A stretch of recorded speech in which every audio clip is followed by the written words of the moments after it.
Hello world, you join me today where I'll be talking about the mixed differences between the mono and stereo versions of Revolver and the anomalies on Revolver.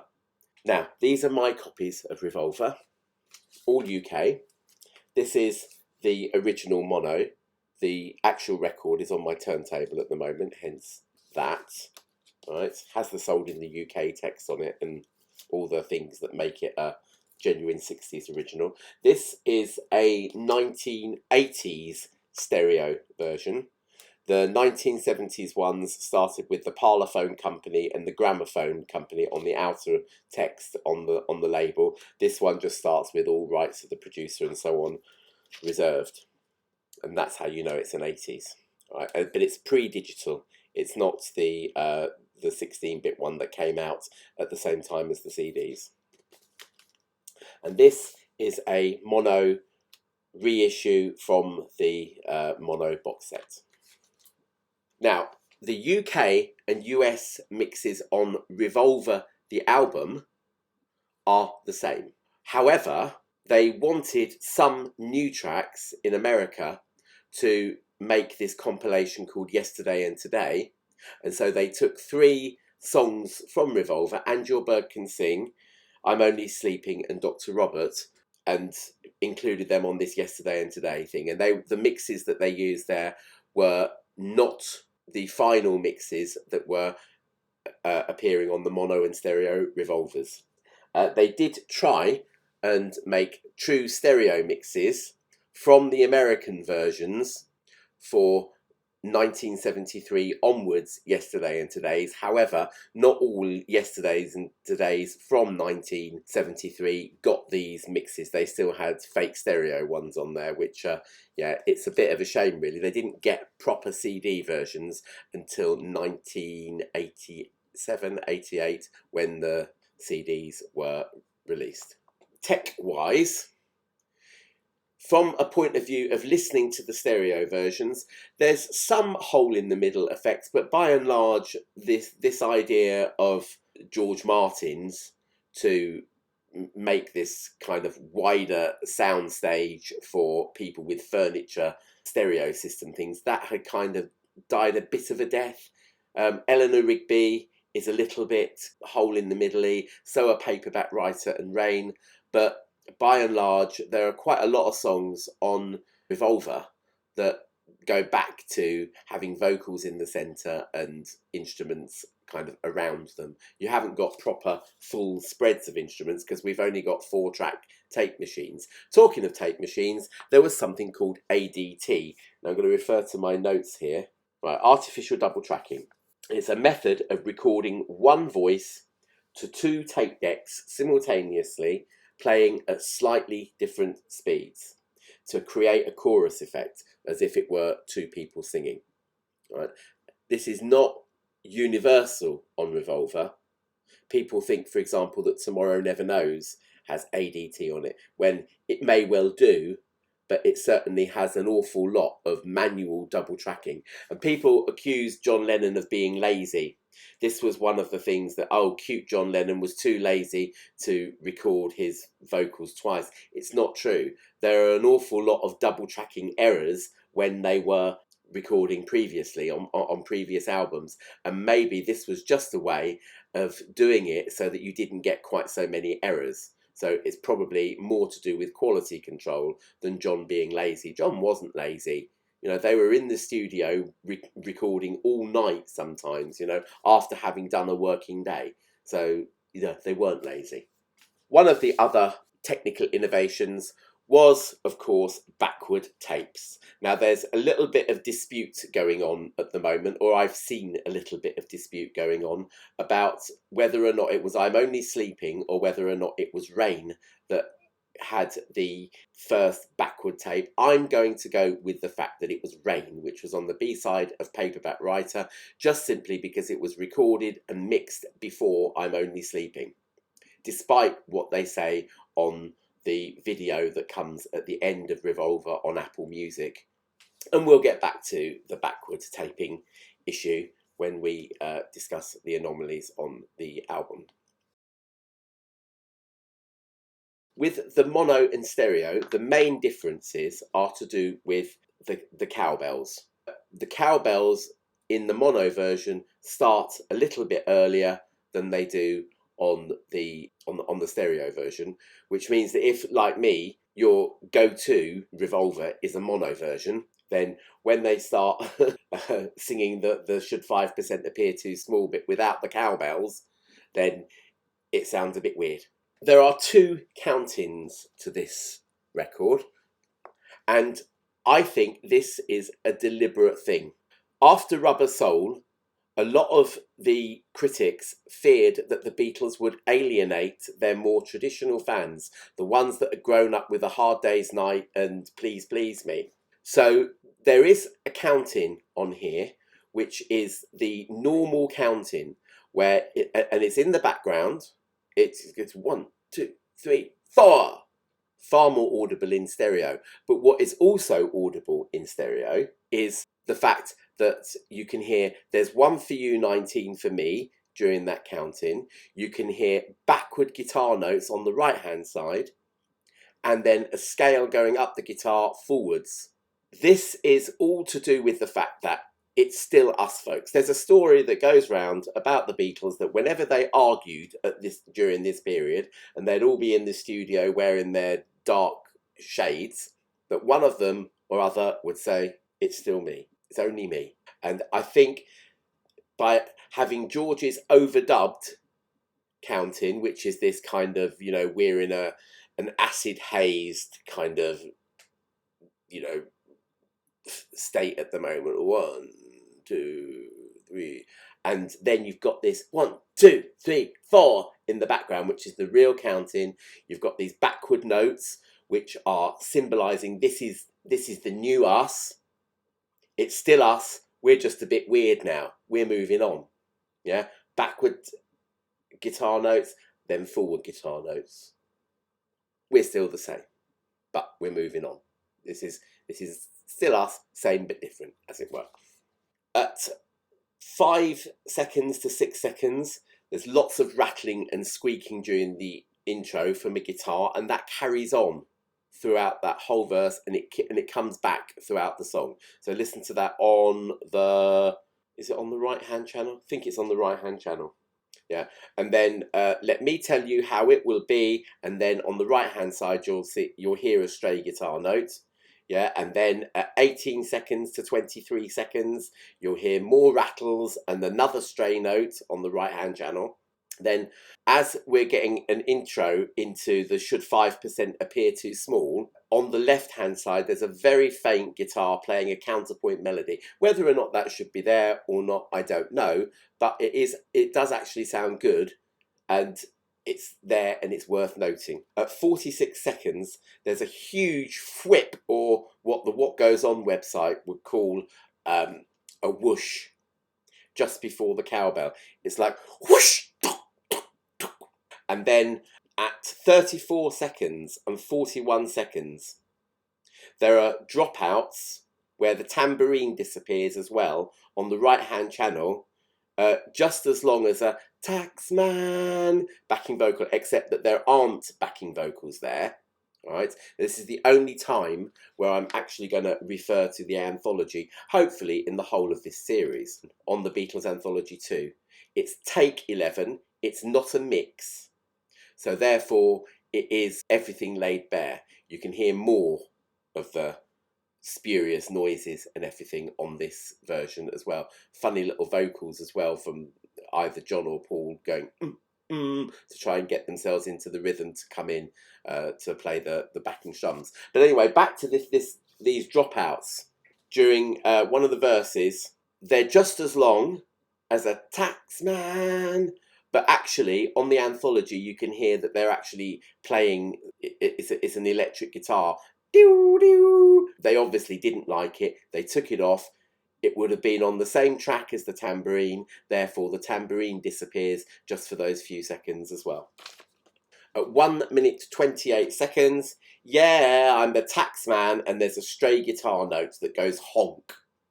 And it really is a honk. Then at 1:32, which is 4 seconds later, there's a whistling sound. Don't ask me what I want it for. very, very short. It's like, don't ask me what I want it for.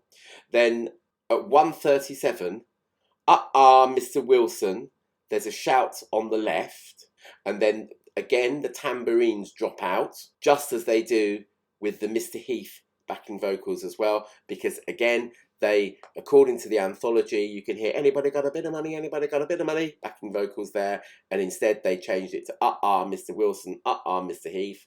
And incidentally, when George performed this song in 1992 on his tour, he's substituted then politicians like John Major, Mr. Major, for example.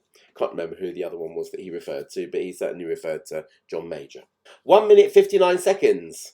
My advice for those who die, on the centre right, it sounds like somebody is already pegging out. Sounds like John doing a funny, yeah?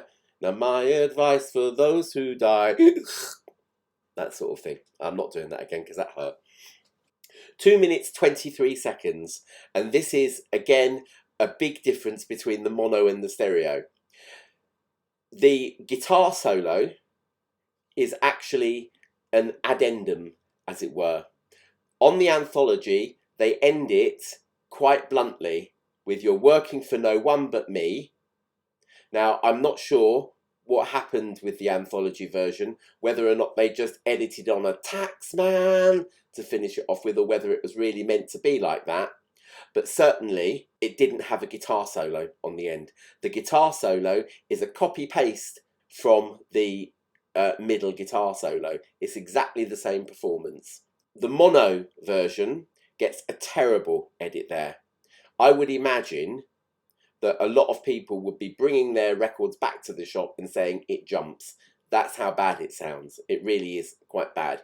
It doesn't sound as bad in stereo. I don't know why. They just managed to make a better version of it. That's Taxman. And hopefully that's the longest I'll be talking about the anomalies in the song. It's got loads of them.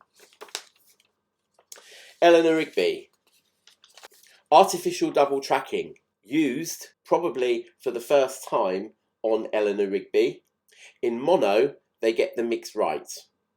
In stereo, there are quite a lot of occasions where they forget to turn down the double tracking when they don't want double tracking.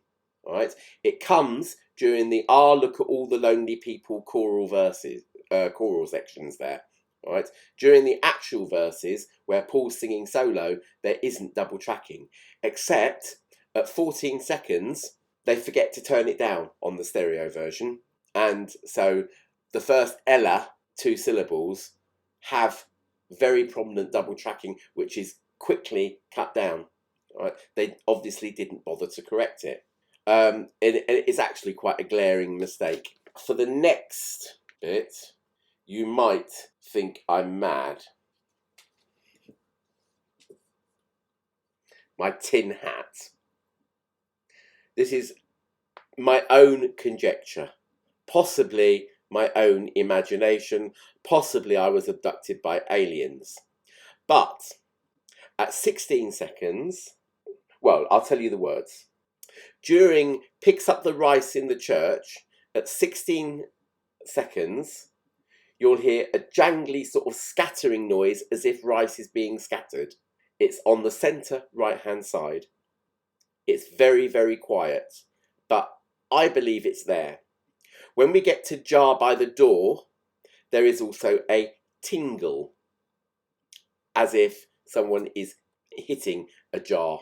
Ting! When we get to Father Mackenzie writing the words of a sermon, there is also a very faint sort of clearing throat noise, like as if someone's about to start speaking. Here endeth the tin hat. At 32 seconds, Paul's voice is far too abruptly faded up, at least in stereo. It's better in mono, as I say. All right, that's really it about Eleanor Rigby. So I suppose really the only thing that you should listen out for that I know is definitely there are these double tracking errors, particularly the first one at 14 seconds. I'm Only Sleeping. This is the Beatles Usenet guide variations to I'm Only Sleeping.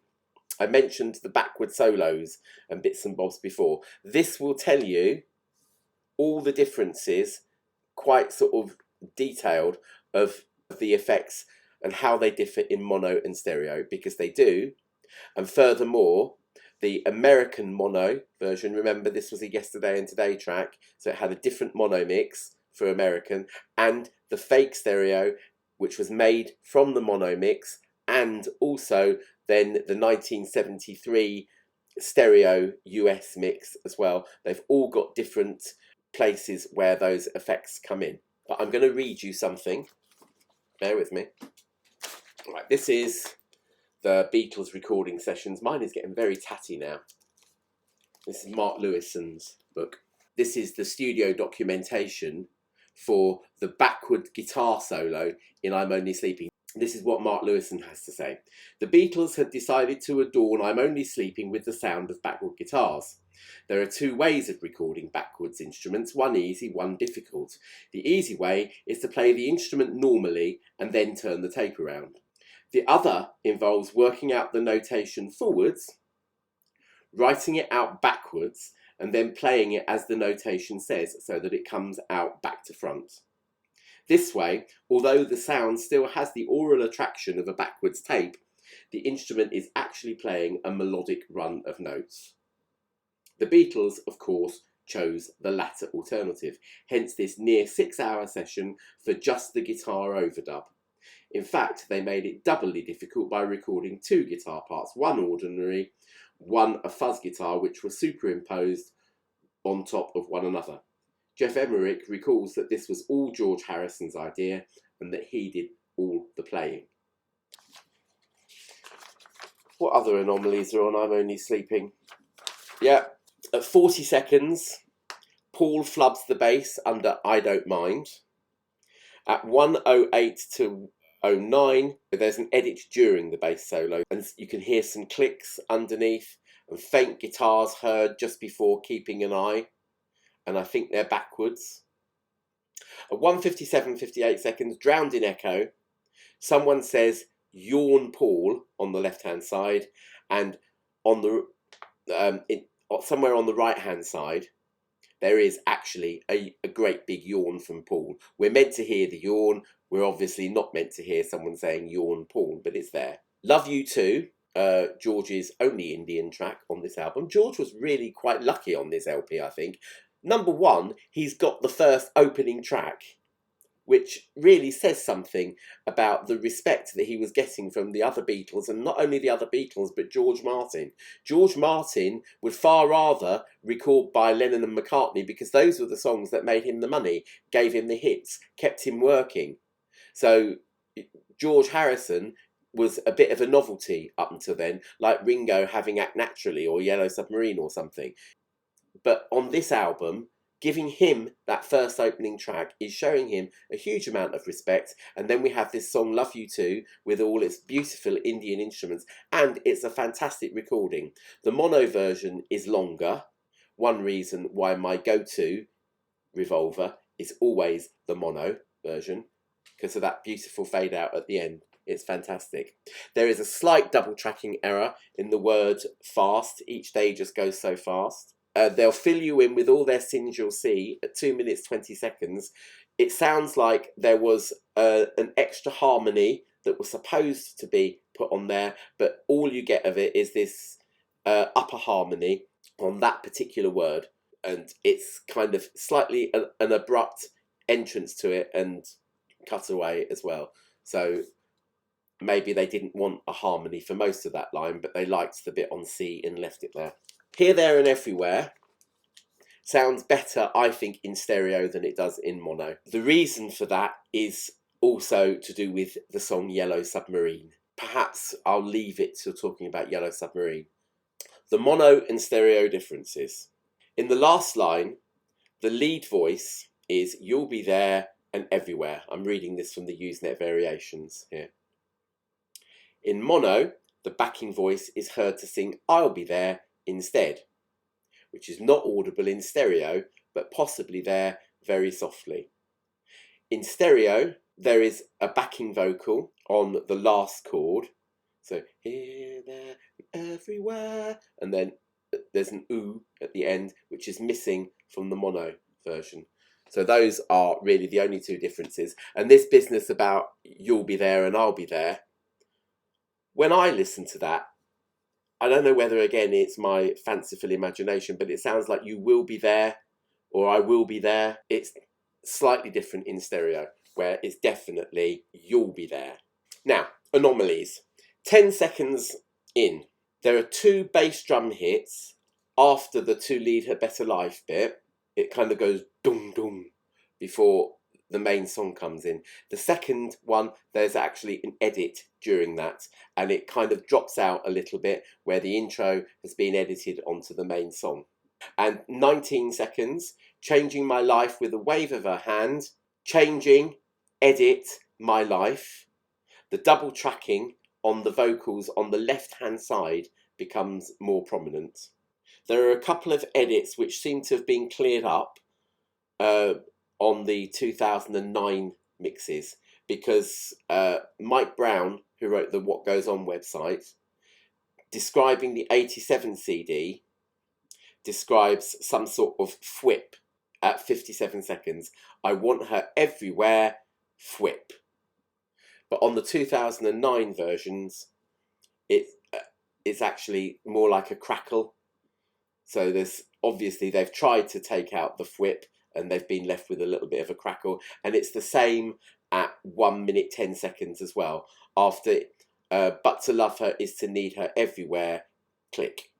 Right, at 1:38 seconds, there's an edit during I Need Never Care, and it's between the syllables of never. Ne, edit, ver care. And at 1:59 seconds, there's a finger click that drops out on the left-hand side. Yellow Submarine has a terrible mono mix.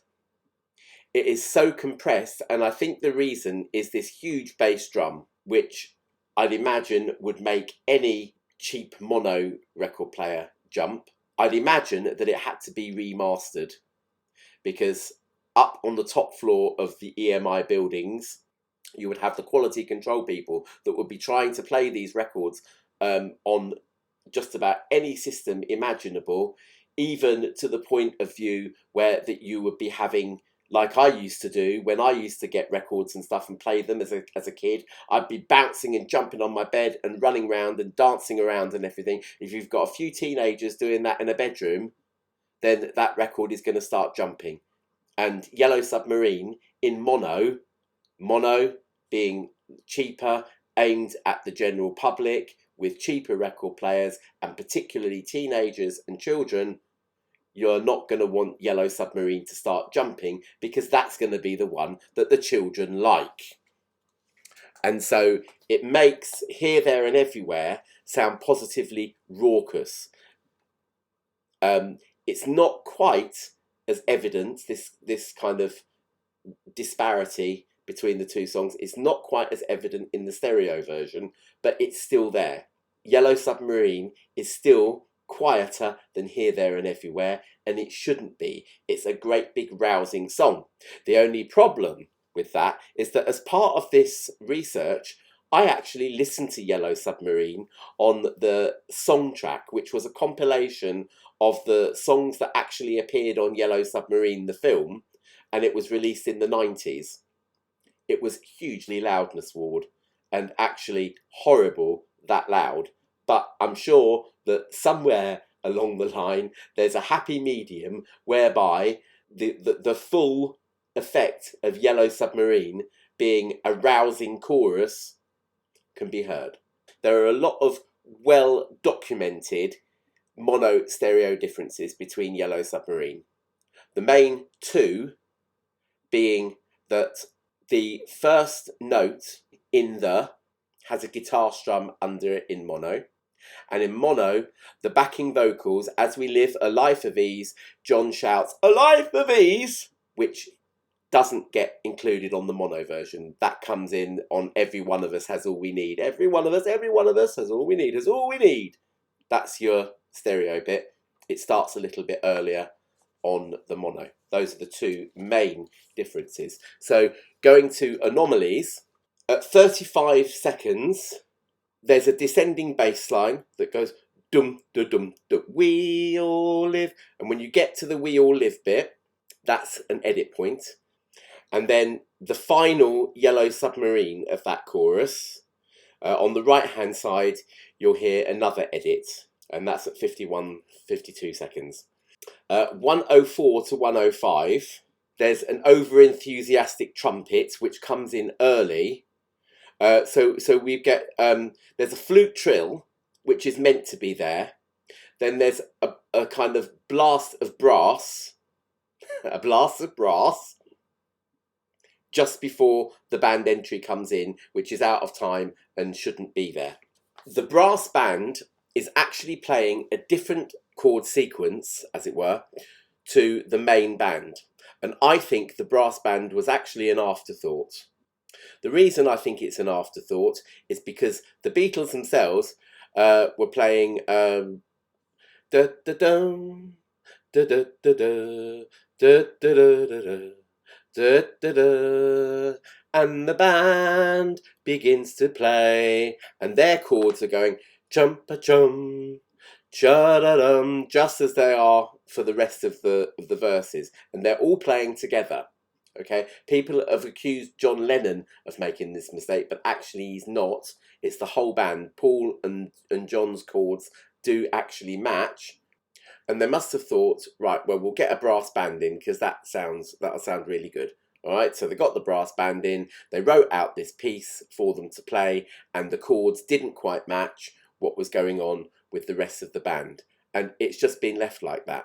I think they actually fade out the band slightly. As I say, this Yellow Submarine song track sounds very weird at this point because what they've done is actually cut out the Beatles altogether. So you don't hear that, you just hear this great big band playing with loads of reverb and stuff on it. There's an edit before the final choruses where everyone goes a bit doolally, and the same book that I showed you, the Mark Lewison book, describes the kind of festival kind of atmosphere that was going on in the studio with everyone doing the conga and shaking tambourines and, you know, making sound effects and everything. Everybody from, you know, Mick Jagger and all these other people that used to drop in to see the Beatles recording and whatnot, they all got involved with doing these sound effects and everything. But in our Yellow Submarine, and there's an edit after Ringo's S of Submarine, which people say sounds a bit like Slubmarine, which it does, Slubmarine. Okay, in mono, supposedly, according to the Usenet variations, it sounds like Clubmarine, but whatever, it's an edit. She said, not particularly different in mono or stereo. The mono one is slightly more powerful, but I think that means that the guitars were actually a bit softer on the stereo. The Usenet guide says the mono mix seems more powerful, although the rhythm track can be heard fading down during vocal lines and back up in between. That is called compression. Whether or not someone does it manually by moving faders up and down, or whether or not there's some automatic algorithm that they're using to compress the track, that's what they're doing. Obviously, to not overload the track, to not make it distort, as I said, when kids are jumping around to it when it's being played on a cheap record player. At 1 minute 22 seconds, there's a very odd drum hit on the left-hand side. I know that I'm ready to leave. Either it's an edit or Ringo has aimed for a particular drum and not actually hit it and only sort of caught the last sort of the wrong part of the drum or whatever. And at 57 seconds, the drum pattern changes at When I Was a Boy, which it's supposed to. There are actually 3 different drum patterns that are being repeated over and over during this song. So at 57 seconds, it's When I Was a Boy, that's when the drum pattern changes. The same section of the song, the pattern changes earlier. So no, no, no, you're wrong. That's where the pattern changes. On the second no, no, no, no, you're wrong. That's where it changes, i.e. a beat or 2 earlier. All right. So either the 57 seconds one is late or the 1 minute 37 seconds change is early. All right. Very nitpickety. you'd have to be, you know, quite draconian to point that out as an error. It's just people sort of getting into the music and playing it with a bit of feeling and adding their own little twists and turns to it. However, Good Day Sunshine probably has, for any casual listener of this thing, probably has the best anomaly of the whole lot. At 7 seconds, the cymbal on the right hand side comes in very abruptly, as if the initial strike of the cymbal had been cut off. And bearing in mind that everything else is fading in at this point, dum dum dum dum, and all of that, and then suddenly this cymbal comes in, and it's very abrupt. Okay, sounds even more so because the strike of it has gone. At 53 seconds, there's a stray note or a shout. Okay, we take a walk, the sun is shining down, shout, burns my feet as they touch the ground.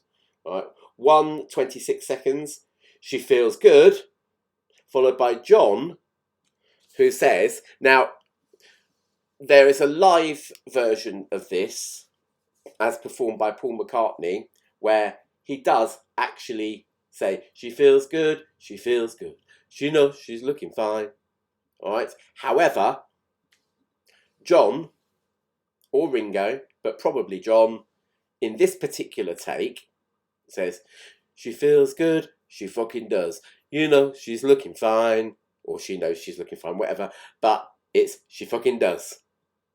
And it makes Paul laugh. So the next couple of bits are sung by him trying to contain a laugh. Then at 1:33, there's a stumble in the backing track, like an edit. So it really is, it's just when we get to the end of that verse. 1:38 onwards, during the Good Day Sunshine choruses bit, because this is now good day sunshine, good day sunshine, and there's loads of background shouts during that. Okay, and at 1:56 to 1:57 seconds, there's an edit into the choral section, which is quite obvious. And on the 09 mix, for some reason, whether or not it's just me not been listening properly in the past, but it sounds far more reverberant on the 09 mix than it's ever done before. Weird. And Your Bird Can Sing, relatively anomaly free, although John's tambourine and Ringo's cymbal playing seem to be fairly inconsistent throughout the whole song.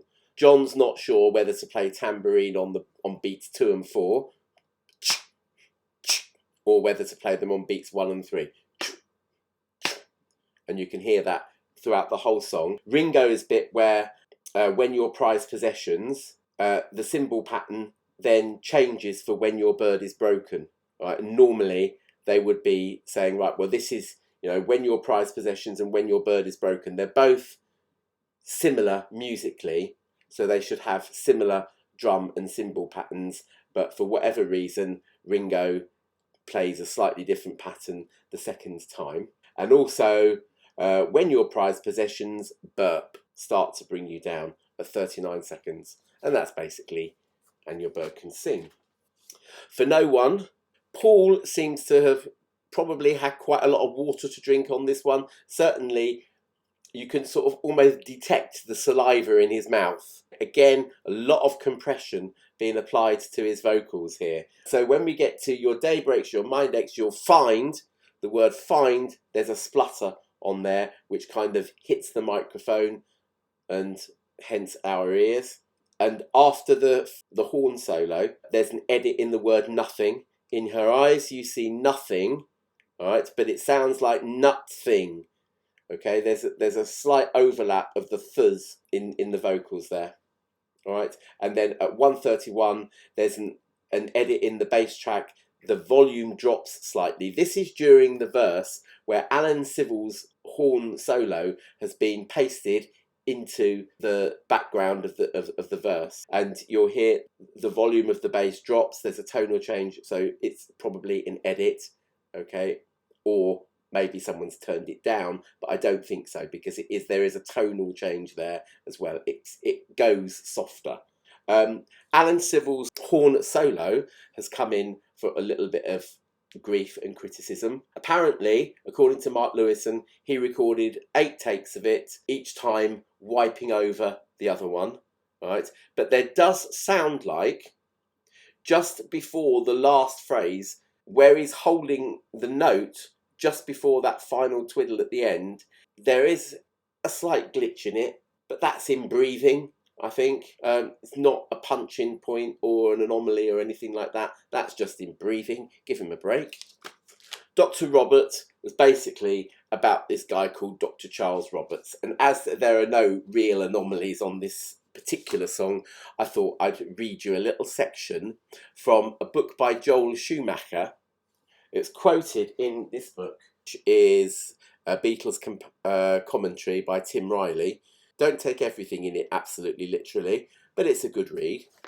So this guy, Joel Schumacher, wrote a book called Eddie, an American Biography. There were other father figures in New York at the time, the acid doctors. A friend of mine, well, an ex-friend of mine, told me about this terrific doctor where you'd get these vitamin shots, Dr. Charles Roberts. I went one night, got this shot, and it was the most wonderful shot in the world. I had the answer. I mean, it gives you that rush. There were vitamins in it, and the very strong lacing of methadone. I'd never heard of methadone or speed. They never told you what was in the shot anyway. It was a slow evolution. I went there first and got a shot. I went a week later and got another one. And maybe 1 week later I was feeling kind of down, and I went twice a week. Eventually I was going there every day, and then I was going 2 or 3 times a day. Then I went 4 times a day. Then I started shooting up myself. So that was Joel Schumacher writing in this book, Eddie, an American Biography. I don't know anything about Eddie or who Joel Schumacher is, but basically that's where John got his inspiration for Dr. Roberts. If you believe Tim Riley. I have a feeling that I might do, actually. I want to tell you, now these 3 final tracks now are kind of building Revolver up to its climax, and these are really the tracks that define Revolver, right? And they've put them right at the very end. And again, it is very significant that George gets one of his tracks as the final 3 of this album, because these are the ones that sort of bring this thing up to a climax and actually make you want to turn it over and play it again. But I want to tell you, 6 seconds to 9 seconds, there's some shouting in the background, and at 12 to 14 seconds, you can hear George practicing "I want to tell you," but again, they're very quiet. The best way to hear both of those is to put your speakers into out of phase mode. My very first ever video on YouTube showed you how to wire your speakers up so that you would just hear the left hand side and the right hand side, and that the center would disappear. And that is how to best hear those 2 little bits. So some shouting, don't know what is being said, and also I want to tell you, being practiced very quietly. You can just about make it out on headphones if you're listening normally. I'll Make You May Be next time around at 56 seconds. There's an around that tails off at the end. It kind of doesn't have the bit at the front, it's just and. So again, is that a wee edit there? Then there's a double tracking error on I would speak my mind and tell you at 1:39 seconds. The word tell is out of sync, and then maybe you'd understand and no duh. So again, that's probably an edit. At 2 minutes 1 seconds, the clapping is on the right hand side throughout, but on I Could Wait Forever, there's an odd clicky noise which is not a clap, it's centre left. So round about there in your head, as it were, if you're listening on headphones. That's not a clap.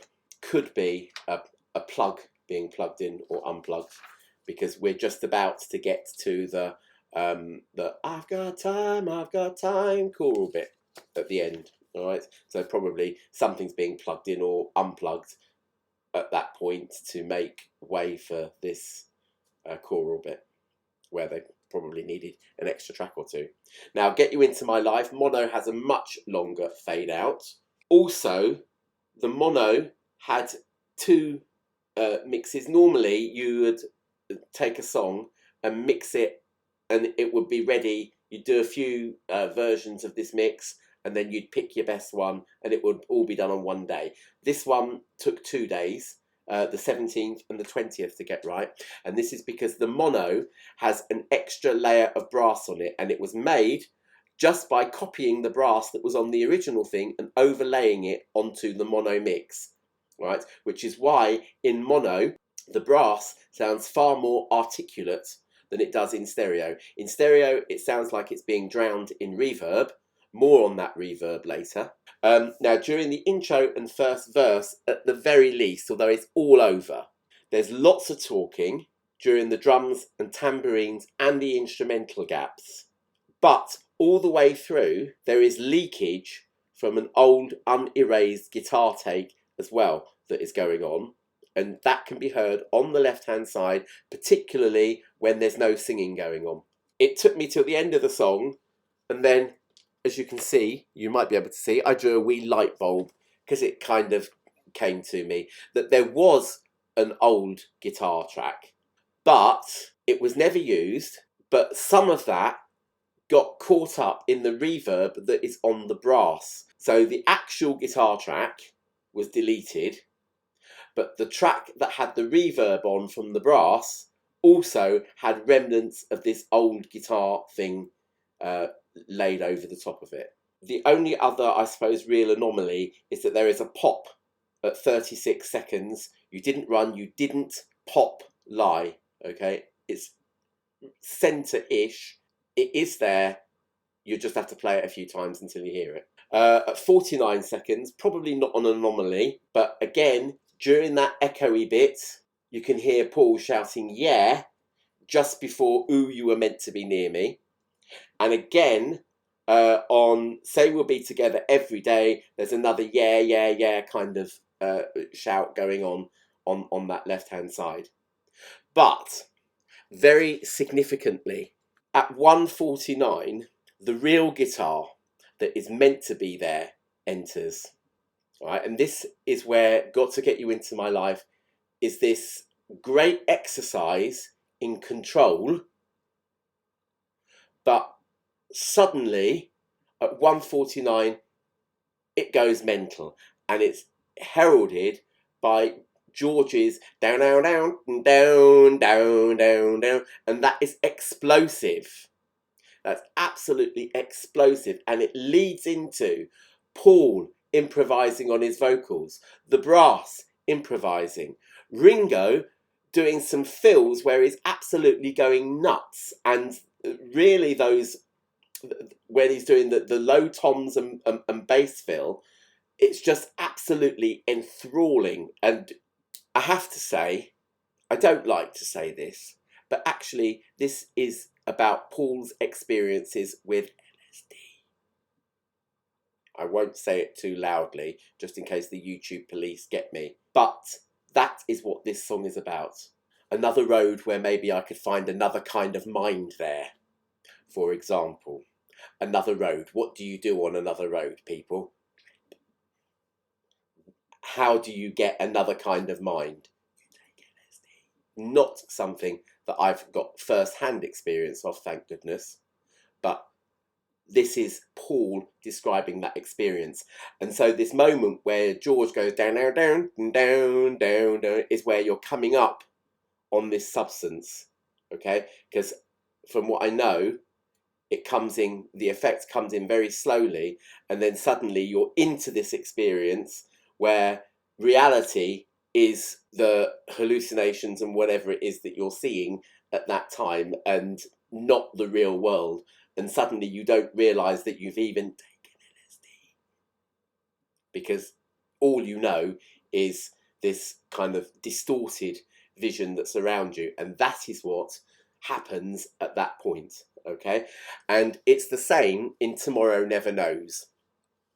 Tomorrow Never Knows is basically John's paraphrasing of Timothy Leary's Tibetan Book of the Dead, and basically it's words that are designed to make you have a nice, although it has to be said that Tomorrow Never Knows lasts 3 minutes, lasts at least 8 hours, And if you are in for a bad one, it is 8 hours of pure hell, and therefore best not taken lightly.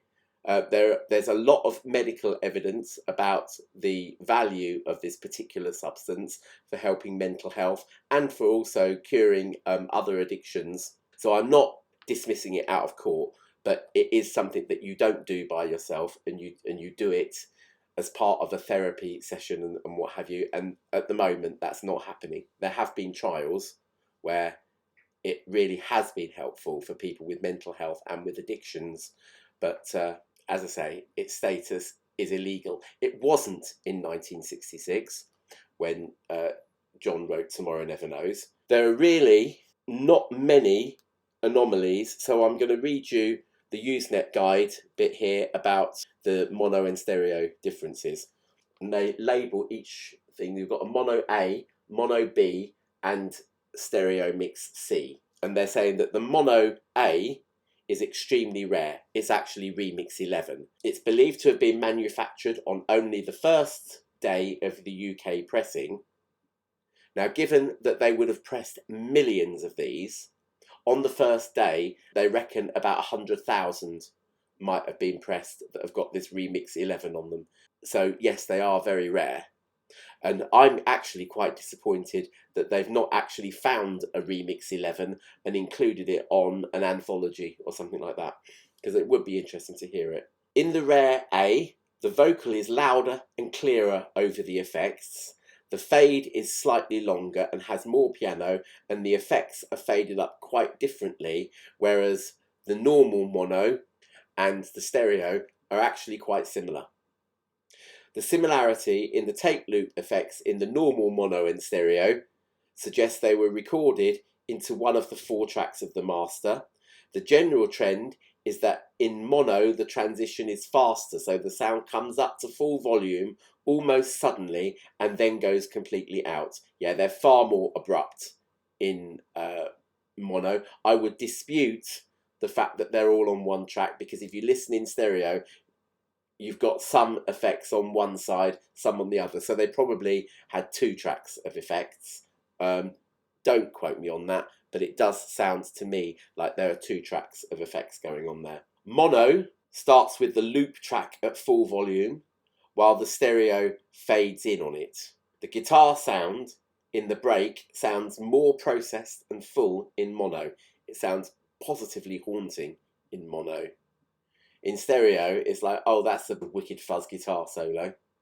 But in mono, it sounds really bizarre, very, very hallucinatory. I've written a question here. Is it ADT or double tracking? I think it's double tracking. If you listen to John's vocals, now John's vocals are on the right here, you can hear irregular lengths. Artificial double tracking, because it's basically one vocal where they've processed it to make it sound like 2, it's going to match, whereas they don't match. It is not dying, you'll hear, for example.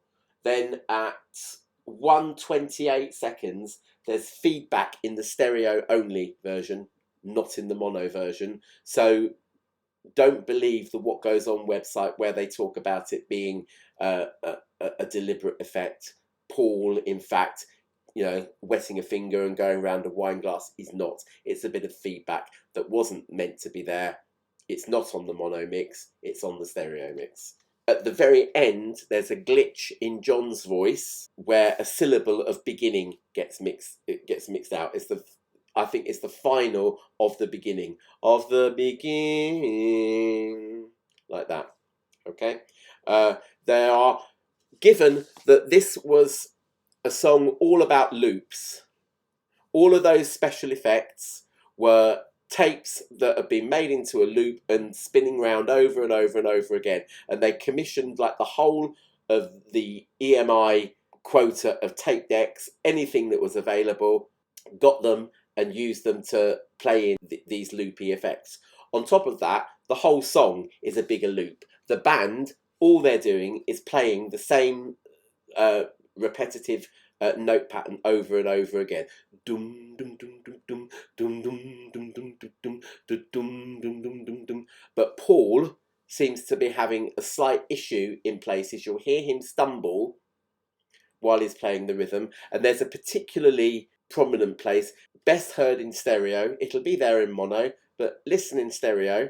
It is Believing at 152, where Paul almost wants to stop because he's probably had enough, but kind of wills himself to carry on playing it. And those are the Anomalies for Revolver. There's just one single to talk about, and it's Paperback Writer, with Rain on the B-side.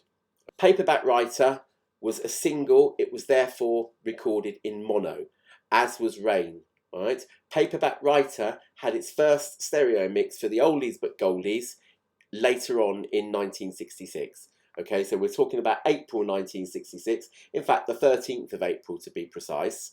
The stereo was made on the 31st of October 1966. Rain, the B-side, and this will become relevant, was the 14th of April, i.e. the next day, and then didn't get its first stereo mix until 1969, when the Americans wanted a stereo mix for a compilation that they were making called Hey Jude or the Beatles Again. We didn't get it in the UK, i.e. this stereo mix in the UK, until the Past Masters CD in 1988. A long time to go without the stereo mix of Rain. However, right, going on to mono stereo differences, the mono of Paperback Writer has far more echo on it, including where at the end of each verse, and she wants to be a paperback writer, paperback writer, and then suddenly you get writer, writer, writer, writer, writer. In mono, it's far more understated in stereo. Right? Probably because of the few months difference, they probably couldn't remember exactly what settings and how much reverb or whatever to use. All right. Now, the first few seconds, from 8 seconds to 11 seconds, on the right hand side, you'll hear some heavy breathing. It's like as if he's like gearing himself up to start singing. All right. A lot of compression on the vocals.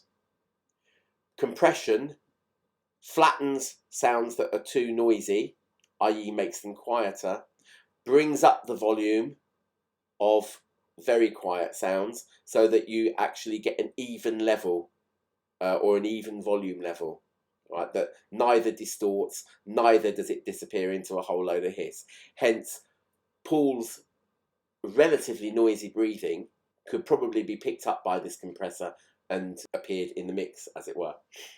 At 57 seconds, is it a cough I've written? Sounds like there's a rattle and a cough, okay, on the right-hand side. And at 1 minute 16 seconds, there's a quieter, similar noise. At 1:20 seconds, they're singing Frère Jacques in the background, and they're doing kind of two little choruses of Frère Jacques. The second chorus of Frère Jacques starts really untidily. The first voice can't make up what note to sing, and then there's another voice which comes in late on that first Frère syllable there. Then at 1:45 seconds, this is just before the final riff fades out with the Paperback Writer chorus over the top of it. Just before that, there's a little bit of space. In that space, you'll hear another sharp breath, some speech, sounds like John, and some singing, which sounds like Paul. Paperback! And you'll hear that, as I say, on the right-hand side, because that's where Paul's lead vocal is. So he's obviously trying to get himself together to sing those few notes. This, to have been recorded in a day, sounds like they did a little bit of extra recording on the 14th of April, i.e. the same day as Rain, and then it gets its mono mix on the 14th of April. Sounds like it was done in a hurry, as a lot of Beatles things were. The reason I think Rain is significant is because this is the story on the back notes of the Beatles Rarities compilation from 1978, where John was supposed to have muddled up the backward tapes and he's taken a demo of Rain Home and accidentally put it on backwards. I don't believe that, so I think it's probably quite a hard job to put a tape on backwards, even if you've been taking. I think this was a deliberate attempt at experimenting. Might have been inspired by the particular substances they were using. I wonder what it would sound like backwards, but it wasn't an accident. It was, this is how it should be. And given that this song predates I'm Only Sleeping and also uses a different backward recording method, i.e. doing it all manually on I'm Only Sleeping and then here just reversing the tape, they're different, all right? And Rain is the one that was first. So at 0 seconds, there's another intake of breath. 40 seconds to 45 seconds. This is during the When the Sun Shines verse. There's actually too many beats in one of the bars. You need to count sort of 1, 2, 3, 4, because the final, When the Sun Shines, it all goes out of time. There's a jolt in the instruments where it sounds like there's been a edit, and there's also a horrible bass honk that's out of tune. So yeah, they've been joined on, and amazingly John has then managed to kind of put a little overdub onto there of When the Sun Shines to kind of hold it together. But you need to count to see what happens there. It goes a bit crazy. It's only for a bar or so, but it's totally crazy. And in fact, actually, it's one bar plus 2 or 3 extra beats there that kind of knock it out of kilter. At 56 seconds, there's a stutter in the track on the left-hand side. It's at the end of Rain. And then there's the edit, I Don't Mind. At 2 minutes 20 seconds, the backing vocals are Can You Ear Me? In fact, actually, it's not even that. It's Ear Me. Not even a can you there. So that's been a little bit of an abrupt kind of chop off there of the H. At 2 minutes 29 seconds, there's a voice going on during the drum solo. This is the drum solo that announces the backward bit. There is a YouTube link where you can hear the backward part being played forwards, and I will try and remember to put that in the description.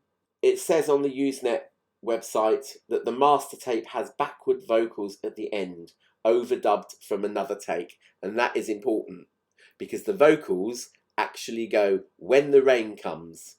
They run and hide their heads. The backward part, as verified by this YouTube video, says if the rain comes.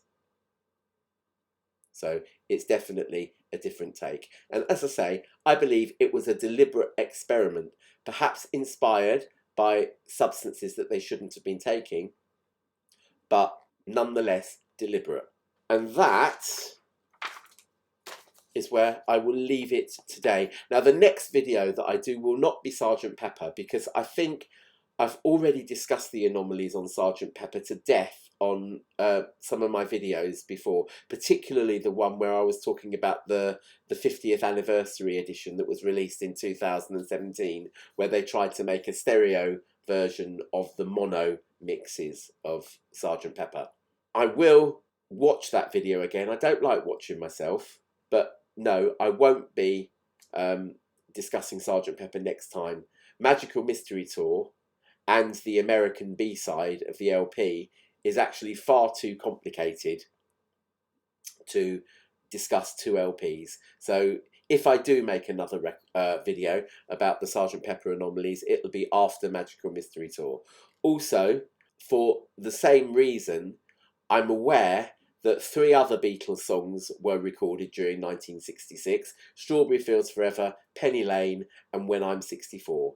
but they all appeared in 1967. As I say, When I'm 64 comes from Sergeant Pepper, so I won't be talking about it next time, but I will be discussing Strawberry Fields and Penny Lane and the various different mixes that you can get from that. So thank you for watching, and I will see you next time. Bye bye.